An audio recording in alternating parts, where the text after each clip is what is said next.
వెంటనే ఇండియాకి వెళ్ళిపోయా.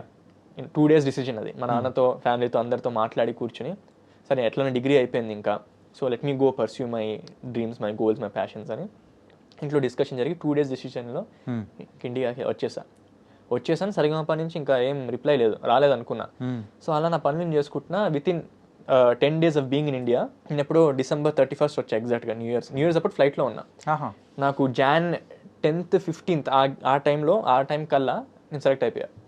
వాళ్ళు ఆఫీస్కి రమ్మన్నారు. ఆ టైం చూసి కరెక్ట్గా దిగేవారు, ఇండియాలో ల్యాండ్ అయ్యావు తెలుసా. జస్ట్ అది వర్కౌట్ అయిపోయింది. అంటే నేను వచ్చినా రాకపోయినా మనం వెళ్ళిపోయాలి. కానీ గాడ్స్ గ్రేస్, అది సరిగమప ఆపర్చునిటీ నాకు వచ్చింది. ఇన్ఫ్యాక్ట్ చెప్పాలంటే మా నాన్న వద్దన్నాడు కూడా. ఇది సింగింగ్ అంటే ఆ ప్రోగ్రామ్ అంటే వద్దన్నారా? ఎందుకంటే ఆయనకు ఉద్దేశం ఏంటంటే నా మెయిన్ ఇంటెన్షన్ యాక్టర్ అవ్వడం కదా, ఒక నటుడుగా ఎస్టాబ్లిష్ అవ్వాలని. సో నేను ఇప్పుడు సింగింగ్ ప్లాట్ఫామ్కి వెళ్ళి పాడితే నాకు ఒక సింగర్ అని లేబుల్ వేస్తారేమో, ఇలా సింగర్ అని బిరుదిస్తారేమో అని ఆయన అనుకున్నాడు అనమాట.